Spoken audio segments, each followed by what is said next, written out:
Բարի օր, հանրային ռադիոյի եթերում առաստողատակի հաղորդաշարի հերթական թողարկումն է, ես Լևոն Սարդարանն եմ, խոսել եւ խոսելու ենք խնդիրների մասին, որոնք ուզում են կամ պետք է ուզեն հասարակությանը, ինչպես ամեն ուրբաթ, այս անգամ եւս մենք բացառություն չենք արել, խոսելու ենք մշակույթի մասին, խոսելու ենք մեր վերաբերմունքի մասին, առմշակույթ եւ այդ հարցում ես փորձելու եմ հարցեր տալ եւ երբեմն նաեւ մտքեր հայտնել իմ զրուցակցի քանդակագործ Վիգեն Ավետիսի հետ, բարեձեզ պարոն Ավետիս։ Բարեձեզ։ Պարոն Ավետիս, վերջին շրջանում ձեր գործունեության այսպես եթե 50-50-ով պայմանական վերցնենք, մի մասը Հայաստանում է, մի մասը արտերկրում, մասնավորապես Իտալիայում, եւ հենց այդ իսկ պատճառով դուք այն բացառիկ արվեստագետներից եք, որոնք իրավունքի բերումով կարող են դատողություններ անել մերոնց ու նրանց մասին, այսինքն ինչպես ենք մենք այստեղ, ինչպես են նրանք այնտեղ,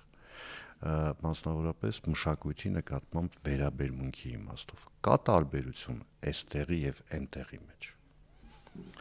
Իհարկե կա, ինձ մոտ նենց ստացվեց, որ ես իմ կյանքի ուղիղ կեսը ապրեցի Հայաստանում, մինչև 25 տարեկան, 25 տարեկան 50-50-ը ճիշտ ասեցի։ Շատ ճիշտ ասեցիք։ Հիմա ես գտնվում եմ 50-50-ի մեջ։ Հիմա արդեն Իտալիան պլյուսով է գնում։ Իհարկե կա, մեծ տարբերություն կա եւ մշակութային եւ հոգեբանական եւ մարդկային հարաբերություններ։ Ես շատ բան սովորում եմ այնտեղից եւ իհարկե չեմ մոռանում այստեղինը։ Այսինքն ես կարող եմ ասել 100%-ով տիրապետում եմ եւ հայերենին եւ իտալերենին։ Իսկ ինչի լեզվի որ մասին խոսեցի, որտեվ հենց լեզվամտածողությունն է այստեղ։ Երբ որ գնում եմ Իտալիա, ես մտածում եմ իտալերենով, Հայաստանում մտածում եմ հայերենով, բայց երկուսը իրար օգնում են։ Եվ դա մշակույթն եմ ես վերցնում եւ փոխանցում եմ լեզվիս։ Եվ լեզվամտածողությունը դրանով հարստանում է, այո։ Մշակութային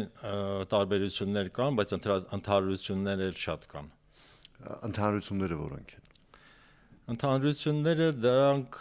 հենց կոնկրետ Իտալիայի հետ համեմատած դա մեր ընտանեկան օրինակ մշակույթն է։ Ընտանեկան մշակույթը միասին ճաշելը, հայր-որդի հարաբերությունները, ասենք հարսանիքները, շատ ուշադիր են իտալացիները իրենց զավակներին, այնքան որ եվրոպացիները նույնիսկ ծաղրում են, ասում են իտալացի տղամարդիկ, տղաները մամայի փեշի տակից դուրս չեն գալիս։ Այո, որտեղ մի 40-50 տարեկան տղամարդիկ ապրում են մամայի պապայի հետ։ Այդ ինչ որտեղ գեղեցիկ է, ինչ որտեղ հնաոճ է արդեն դարձել Եվրոպայի համար, բայց իտալացիները շարունակում են եւ շատ կարեւոր բան է, օրինակ իտալացիները համեմատած մյուս ազգերի հետ եւ ստեղծագործ են եւ ազատ են արտահայտվելու, չունեն, օրինակ ես այնպես բաներ եմ տեսնում, սովորում, որ նույնիսկ զարմանում են, թե ոնց են իտալացիները բարձրաձայնում որոշ բաներ։ Թեկուզ ասենք բան, այլ մոլորակայինների մասին հաղորդումներ են անում, որ ասենք փակ թեմա է, բայց իտալացիները անում են։ Կամ ասենք կոնկրետ քննադատություն հենց իրանց քաղաքականության, հենց բան։ Մի խոսքով այդ ազատությունը ինչա դուր է գալիս։ Չէ, մենք դեռ մինչև հիմա տելեպատների միջոցով երեխա ենք ման գալիս։ Հիմա տարբերությունը, որովհետև տեսեք, վերջին տարիներին, տասնամյակների ընթացքում են ավելի ճիշտ կլինի ասել, Հայաստանում կա խորը մտահոգություն, որ հայերը դադարում են լինել հայաստանյան գոնե հատվածը, մշակութաստեղծ հասարակություն եւ այդ հասարակությունը դարձել է մշակույթի սպառող, ընդ որում կասկածելի որակի եւ բովանդակությամբ ինչ որ մի բանի, որը մշակույթ կոչելը մի քիչ նույնիսկ ամոթալի է։ Հիմա իտալացիների մոտ այդ խնդիրը կա թե չկա։ Ես մտածում եմ, որ Հայաստանի մշակույթի վրա մեծ եւ բացասական հետք թողեց սովետական շրջանը։ Իտալացիները նրանով են մնացել իտալացի, որ իրանք չտեսան սովետական ռեպրեսիաներ, Այդ տեսեք այդ ոդկա խմելու, օրինակ ոչ մի իտալացի ոդկա չի խմում, մենք էլ չենք խմում։ եւ ամեն ինչ սկսվում է այդ ճաշակի փոփոխությունից։ Ես հիշում եմ մեր ընտանեկան գերուխումերի ժամանակ մի շիշ օղի էր լինում համենայն դեպս։ Դե մեր տանը հավաքվում էին հիմնականում գրողներ, նկարիչներ եւ այլն։ Մի շիշ օղի էր լինում տանը, հետ էլ որովհետեւ օրվա վերջում, քանի որ ժամը 7-ից խանութները չէին աշխատում, եւ որ խմիչքը կիսատ չմնա։ Հիմնականում խմում էին գինի։ Գինի են խմում, իսկ օղին այդ կոչվում է գրապպա, այդ խաղողի օղին է, վերջում խմում են մի բաժակ օղի մարսողության համար։ Մի խոսքով ամեն ինչ կարգավորված է այնտեղ եւ այն որ իրանք մնացին իրանց ազգային մշակույթով, իմիջիալուց ասեմ, իտալական մշակույթը շատ է զարգացել հայկական մշակույթից, շատ է օգտվել։ Արդեն 2000 տարի հայերը սնում են իտալական մշակույթը։ Այս վերջերս ես եղա Կալաբրիայում, որտեղ կալաբրացիները ինձ ասեցին, որ մենք հայ ենք, բայց դու իսկական հայ ես։ Իրանք իրենց հայ են զգում, այո, այնտեղ կա հայկական քաղաքներ կային, հիմա փլատակներն են մնացել, բայց շատ վառ պահում են հայերի թողած մշակույթը։ Մենք էլ պետք է շատ ուշադիր լինենք, ես այնտեղ շուտով փառատոն կանեմ քանդակի, եւ ես շատ ուզում եմ, որ օրինակ Վարդենիսի հետ այդ քաղաքը հիմա պատրաստում ենք քույր քաղաքներ դառնան։ Գիտեք ինչ, շփումը, որ այս 70-80 տարի արգելված էր Եվրոպայի հետ շփվել, մշակույթների հետ շփվել, մենք առանձնացանք, մեր մշակույթը առանձնացավ համաշխարհային մշակույթից։ Մենք այստեղ ստեղծվեց սովետական մշակույթ, հետո սովետն էլ դե Մոսկվան էր որոշում ով պիտի ինչ անի։ Մի խոսքով այդ որ կտրվել էինք աշխարհից, հիմա շատ դժվարությամբ տեսեք ասում եք որ Իտալիայում Հայաստանի տեղը չգիտեն, հայերին չեն ճանաչում, այո, որովհետև 70 տարի մենք փակված ենք եղել եւ մշակութային եւ ուղղակի շփումները մեր Եվրոպայի հետ։ Հիմա նորից պետքա վերաբացենք, դրա համար պետքա երկար աշխատանք։ Տեսեք, այնպես չի որ հայերին ընդհանրապես չեն ճանաչում, ոնց էլ չլինի գոնե ամեն 4-րդ իտալացին, ասենք Արամ Խաչատրյանի մասին լսել է գիտի կամ ասենք լավ առնվազն Հենրիխ Մխիթարյանին ճանաչում է։ Հենրիխ Մխիթարյանը, այո, մեծ գործ է անում, բայց ես կներեք, ասեմ ձեզ, օրինակ ես վերջերս հրավիրել էի Իտալիայի լավագույն արվեստաբաններից մեկին Հայաստան, երբ որ անցանք Արամ Խաչատրյանի տուն թանգարանի մոտով, ասեցի ես Արամ Խաչատրյանի տուն, ասում եմ ոնց, ինքը ռուս չի։ Եվրոպայում Արամ Խաչատրյանին ընկալում են որպես ռուս կոմպոզիտոր։ Իսկ Հենրիխ Մխիթարյանը, այո, հայ եւ ասենք Ջորկաև կար այնտեղ եւ այլն, այդ պոպուլյար մասում ֆուտբոլիստները, այո, բան են անում, բայց ինտելեկտուալ մասում չէ։ Ինչու՞։ Մենակ տեսեք, վերջերս Սուրեն Շահավերդյանը այստեղ մեզ հյուր էր, ինքը այդ միտքը ասեց, Ստանիսլավսկու անվան ռուսական դրամատիկական թատրոնի տնօրենն է հիմա ռեժիսոր, ինքը ասեց այդ միտքը, որ իրեն շատ ցավեցրել էր այն հանգամանքը, որ Իտալիայում եղած ժամանակ ինքը հասկացել էր կամ որ մեզ չգիտեն, իտալացիները մեզ չեն ճանաչում, մշակութային իմաստով չեն ճանաչում։ Հա, ասեցին Հենրիխ Մխիթարյան, հասկանալի է բան ես կոմենտում, բայց չգիտեն մեր թատրոնը, չգիտեն մեր գեղարվեստը, չգիտեն լիքը բաներ։ Որովհետև մենք պատմական ժողովուրդ ենք, մարդիկ կարծում են այդ պատմությունը մեր վերջացել է եւ ցեղասպանությունը արդեն ավարտել է հայի գենը։ Այսինքն բան կոմերցիոն ունի։ Օրինակ տեսեք, ես Ֆլորենցիայում եմ ապրել երկար տարիներ։ Օրինակ Ֆլորենցիայի քաղաքին քրիստոնեությունը բերել է մի հայ վաճառական Մինաս անունով։ Իտալացիները իրան անվանում են Սուրբ Մինյատո, Սան Մինյատո։ Իրանք գիտեն, որ ինքը հայ է, բայց չգիտեն, որ Հայաստան գոյություն ունի։ Երբ որ ես առաջ անգամ մտա այդ եկեղեցի, ասեցին, վայ, գիտես, մեր Սուրբն էլ է հայ։ Ես երբ որ վերադարձա Հայաստան, հանդիպեցի կաթողիկոսի հետ, ասեցի, բայց այնց բան կա, ու ասեմ ձեզ, ինքը 250 թվականին է քրիստոնեություն տարածել, որի համար գլխատվել է հենց Ֆլորենցիայում։ Այսինքն ավելի շուտ, քան հայկական եկեղեցին ծնվեց։ Ես ասեցի, տենց սուրբ կա, որը որ Ֆլորենցիայի պահապան սուրբն է, եւ պետք է ուշադրություն դարձնել։ Ինձ պատասխանեց, ասում եմ, ինքը մեր սուրբը չի։ Դե ասում եմ ինքը, այսինքն հայ եկեղեցին չի ընդունում Սուրբ Մինասին որպես սուրբ։ Ասում եմ լավ, չեք ընդունում, բայց ինքը հայ է, չէ՞։ Կամ չեք ընդունել, հիմա ընդունեք։ Չեք իմացել, բան, մի խոսքով, էլի այդ ամեն ինչը կապված է սովետական միության հետ, քանի որ արգելված էր եւ կապերը եւ բացատրել։ 250 թվականին մարդը գլխատվել է քրիստոնեություն տարածելու համար։ Այո։ Ինքը մեր սուրբ չի, այն պարագայում, երբ այդ ժամանակ չկար կաթոլիկ եկեղեցի, այն ժամանակ չկար հայ առաքելական եկեղեցի, որպես այդպեսին առանձին ձևավորված, հա։ Լավ։ Ու պատկերացրեք, որ իր գլխավերևում շատ մեծ Հիսուսն է բանում, այդ խորանում պատկերված Մարիամ Աստվածածինը եւ Սուրբ Մինասը։ Ամեն մեկի գլխավերևում գրված է ով է։ Իր գլխավերևում գրված է լատիներեն ասեմ San Miniatus Rex Armeniae Սուրբ Մինաս Հայաստանի թագավոր։ Հայաստանի թագավոր։ Պարոն Ավետիս, տեսեք, մենք խոսում ենք Իտալիայում մշակույթի նկատմամբ վերաբերմունքին, որում մշակույթի մենք մի քիչ գլոբալ խոսեցինք, հա, խոսեցինք ընտանեկան մշակույթի մասին, միասին ճաշելու ավանդույթների մասին, որոնք պահպանվում են Փարքաստում, մեր մոտ էլ քիչ շատ բայց այդ ամեն ինչը պահպանվում է, բայց մշակույթի, երբ մի քիչ նեղացնենք այդ շրջանակը, արվեստ, գրականություն, քանդակագործություն եւ այլն, այսպես կարելի է թվարկել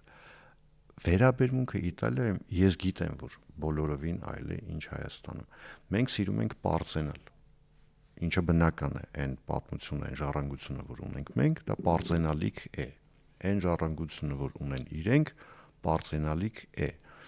Բայց մենք այդ պարծանքներին մի քիչ տարբեր ձևով ենք վերաբերվում։ Որն է տարբեր։ Գիտեք, որն է սխալը, որտեվ չի կարելի պարծենալ, թե ինչքան էլ որ հարուստ անցյալ է, պետքա կրես։ Մենք արդյոք կրողն ենք մեր անցյալի։ Ես տեսնում եմ, որ իտալացիք կրողն են իրանց անցյալի։ Հենց այդ է, մենք պարծենում ենք, ասենք, նարեկացիով, բայց նարեկացի չենք կարդում։ Իսկ իտալացիների 90%-ը, մեծամասնությունը Դանտեն անգիր գիտի։ Բոլոր արվեստագետներին ամեն օր են մեծարում, ոչ թե ասում են, ասենք, տեսեք, մեր եկեղեցին ինչ արեց, ջնջեց մեր ամբողջ նախաքրիստոնեական պատմությունը։ Իտալացիները չեն ջնջել, օրինակ մի եկեղեցի կա Նեապոլում, որտեղ 3 շրջաններ է ապրում նույն եկեղեցում, համ քրիստոնեությունն է, համ նախաքրիստոնեական, այսինքն կեսարի ընդեղ հիշատակար բազմաստվածություն։ Եվ դրանից էլ առաջ կա մի հատ էլ գերեզման կա բանի, ասենք այդ ջրահարսի գերեզման էլ կա։ Այսինքն ոչ մի բան չեն քանդել։ Մի խոսքով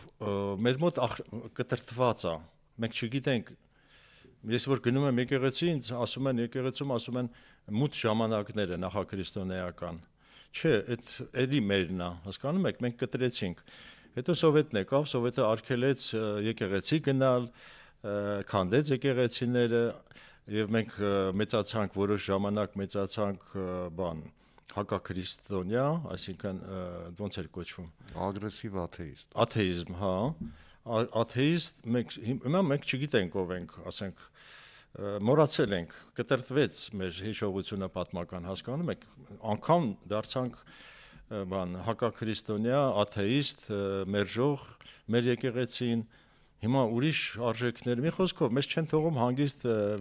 վերականգնենք, վերակենդանանանք, հասկանում եք։ Եվ բայց իտալացին պետք է վերակենդանանալու, վերականգնվելու համար։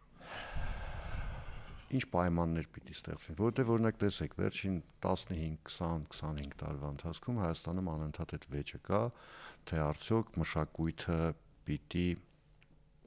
կառավարվի պետության կողմից, թե կա պետությունը ընդհանրապես պետք է ֆինանսավորի, թե պետությունը ընդհանրապես պետք է ձեռքերը լվաց չթողնի, այսինքն չխանգարի այդ գործընթացին, որովհետև ըստ էության պետությունը միշտ ունի իր առաջնահերթությունները, որոնք արվեստի հետ այնքան էլ երբեմն նույն առվով չեն գնում, այդ ջրերը։ Պետք է շատ լուրջ աշխատել իհարկե դուղությամբ, բայց իմ կարծիքով լուծումը կլինի սերնդափոխությամբ։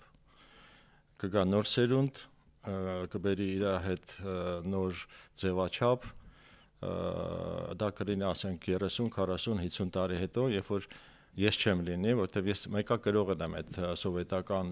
բաների, Իսկ նոր սերունդը ազատ ծնված սերունդը ինքը կվերականգնի իր հոգևոր արժեքները, ինձ թվում է, որովհետև զորով ոչ մի բան չի, տեսնում եք, փորձում ենք զորով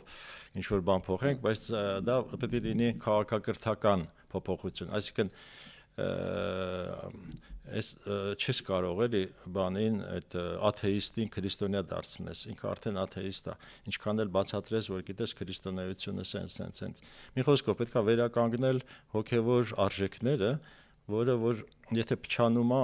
համարյա անհնար է վերականգնել։ Պետք է սպասենք նոր սերունդ գա, արդեն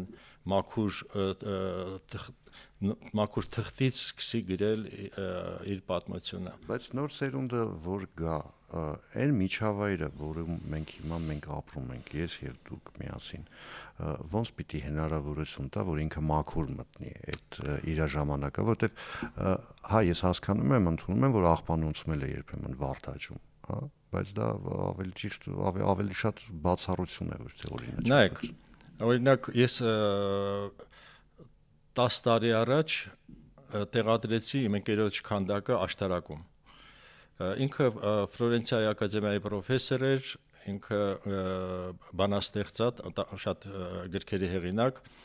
եւ շատ բարձր ինտելեկտուալ պատրաստված մարդ։ Ինքը վաղուց սիրահարվել է Հայաստանին, ինձ հետ միշտ եկել է Հայաստան, մենք Շուշիում փառատոններ ենք արել, այնտեղ տասնյակ քանդակներ ինքը թողեց եւ մի քանդակ էլ նվիրեց աշտարակ քաղաքին։ Մոտ 8-9 մետրանոց երկաթից քանդակ արեց ինքը եւ նվիրեց աշտարակ քաղաքին,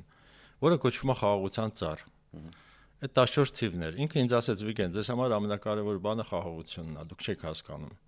Ինքը տեսնում էր դա, ինչ ա լինելու Հայաստանի հետ։ Կանխատեսում էր։ Ինքը նաեւ ունի այդ բանը, շնորհը կանխատեսելու եւ նվիրեց խաղաղության ծառ Մասիմո Լիպի հուշարձանը, քանդակը, արվեստի գործը, ժամանակակից եւ շատ խորը։ Ինքը պատկերել էր մեր պատմությունը, որ ասում է դուք աճում եք, կոտրվում եք, բայց չեք մեռնում։ Էլի եք աճում, այս հենց էր ու վերջում գլխավերևում ինքը դրել էր Նոյան աղավնին, որպես հույսի եւ վերածնման սիմվոլ։ Գալիս է բանը քաղաքապետը, այս ինձ զանգում է 10 տարի հետո նոր քաղաքապետ, այդ երկաթը հանենք, տանենք Սադում դնենք, սենց ասում ինձ։ Իսկ ես տեղադրել եմ աշտարակի կենտրոնում։ Եվ ասեմ ձեզ, աշտարակը միակ քաղաքն է, որ ժամանակակից արվեստի եւ օտարերկրացի արվեստագետի գործ ունի։ Չեք նկատում, օտարերկրացի ոչ նկարիչ կա այստեղ ժամանակակից, ոչ քանդակագործ կա, ասենց գիտեք ինչ, փակվել ենք մենք մեր մեջ։ Ուզում եմ տեղացիներն էլ չլինեն, այդպես ասեմ։ Այդ նախանձը, այդ բանը, այդ մեծամտությունը, որ խոսացինք, մի խոսքով, ես շատ մեծ դժվարությամբ պահեցի։ Այդ քանդակն էլ նշ էր, որ ես իմ ուզելով էի դրել, դա ավականու որոշմամբ դրվեց, տեղադրվեց, օրինական գործ էր։ Տեսեք ինչ եմ ասում։ Այս հասարակությունը, դրա համար եմ ասում սերնդափոխություն։ Ես չեմ կարողանում մի ժամանակակից քայլ անեմ իրանց այս հասարակության մեջ։ Օրինակ, աշտարակ քաղաքի հասարակությունը պատրաստ չի ռաբիզից բացի ինչ որ երաժշտություն լսել։ Ես տեսնում եմ դա։ Հիմա ես ոնց իրանց բացատրեմ, որ դա ռաբիզը դա հոգեկան խանգարման է տանում մարդուն։ Ասում եմ, դե ես եմ սիրում, ես եմ լսում, այս քանդակը հանեք տարեք, այս ինչ ժանգոտ երկաթ է, հասկանում եք։ Մենք գործ ունենք այսպիսի հասարակության հետ։ Եվ մեծամտանալ էլ պետք չի։ Մենք պետք է հասկանանք եւ որ սա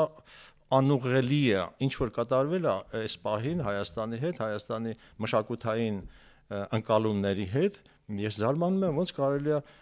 ռաբիզ լսել։ Օրինակ ես ձեզ մի պատմություն պատմեմ, մի քանդակ էի անում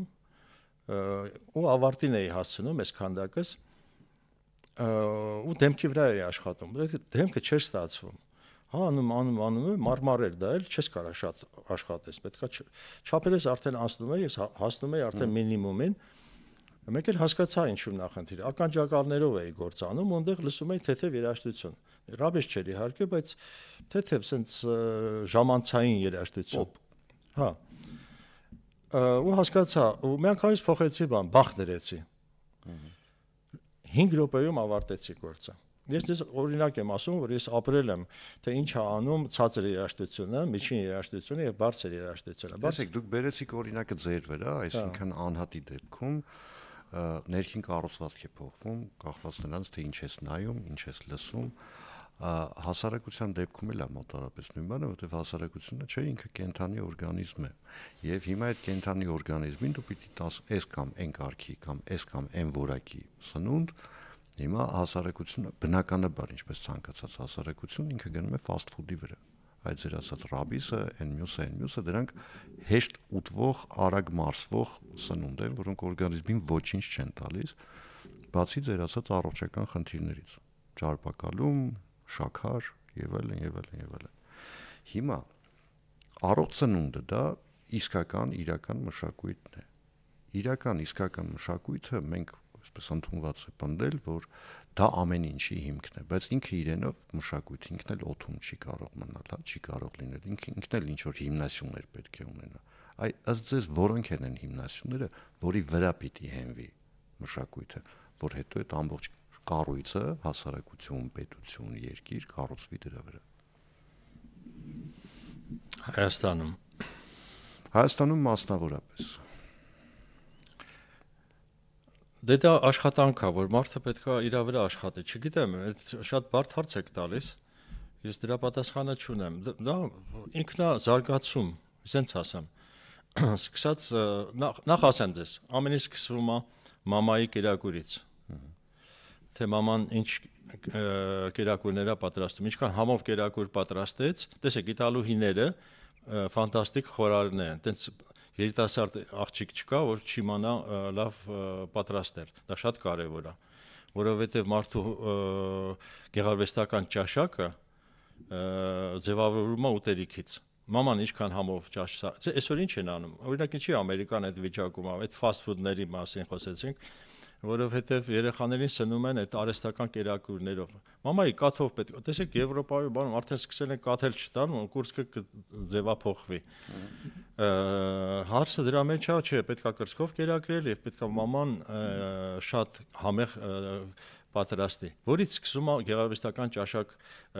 ձևավորվել երեխայի մոտ։ Ես ձեզ 100%-ով կարող եմ վստահեցնել, ես քանդակագործ չէի դառնա եւ գեղեցիկին չէի մոտենա, եթե իմ մաման համեղ ճաշեր չպատրաստեր։ Ինքը սկսեց ինձ մոտ այդ ընթացքը։ Ես ինչի դարձա քանդակագործ։ Հա մամայից սկսեց ամեն ինչը։ Մաման ինձ տանում էր Սանկտ Պետերբուրգ եւ այլն, այդ բացի այդ ինքը շատ համեղ կերակուրներ էր պատրաստում։ Այնքան համող, որ բակի հարևան տղաներ, աղջիկները գալիս են մեր տուն, ասում են կտակ մենք էլ ուտենք, այդ հոտը շատ կարևոր է, որ երեխան ուտելիքի հոտը վայելի։ Այսինքն վայելքներ կան, որոնք որ պարտադիր են մարդ լինելու համար։ Այդ տեղից է սկսում։ Ինձ թվում է մամայից, ես կասեի, որ գիտեք իմ մայրիկը մինչև հիմա էլ շատ համեղ է սարքում, բայց այնպես ստացվեց, որ ես դարձա լրագրող, չգիտեմ ինչ է ինչի սարքել ուրեմն։ Բայց տեսեք, դուք գեղեցիկին չեք հեռացել գեղեցիկի գաղափարից, գեղեցիկից շատ սա է։ Կապ չունի մասնագետը ինչ եք դառնի, ես կարող է դառնալ, բան, ասենք, վարորդ, բայց մեկը գեղեցիկի եւ ճաշակի։ Այ գիտեք ինչ, Հայաստանի բանը, խնդիրը դա ճաշակն է։ Ես չեմ տեսնում Հայաստանում մի նորակառույց ճաշակով տուն, սեփական տուն, օրինակ։ Ինձ համար շատ կարևոր են, օրինակ Իտալիայում ես ման եմ գալիս, գտնեմ անճաշակ բան, չեմ գտնում։ Հայաստանում ման եմ գալիս, մի ճաշակով տուն, մի ճարտարապետություն չեմ գտնում։ Ոչ մի նորարարություն չի լինում, տեսնում եք, ոչ այսօրվա ճարտարապետությունն է, ոչ էլ վաղվա, դա երեկվա ճարտարապետություն, չտեսի ճարտարապետ բանա, ճաշակա։ Հիմա այդ ճաշակը այսինքն այն որ դուք կներեք, էլի չեմ ընդհատում, ուղղակի լրացնելու համար։ Այն որ դուք ասում եք մենք տեսեք, շատերը պնդում են, ասում են մենք պահպանողական ենք։ Դուք եկել եք հիմա ասում եք, որ մենք պահպանողական չենք, մենք փակ հասարակություն ենք։ Այսինքն մենք ներփակվել ենք մենք մեր մեջ, հա, նայում ենք հարևանը քառակուսի սարքեց, ես էլ եմ քառակուսի սարքում, կամ հարևանը կլոր սարքեց, ուրեմն ես պիտի քառակուսի սարքեմ։ Մոտավորապես այս տրամաբանությամբ ենք առաջնորդվում, առանց հասկանալու, որ կա, ասենք, բազմանկյուն, օրինակ, կա, չգիտեմ, ուղանկյուն։ Գիտեք, այդ ստեղծագործական հանճարը մեր Հայաստանում փակվել է։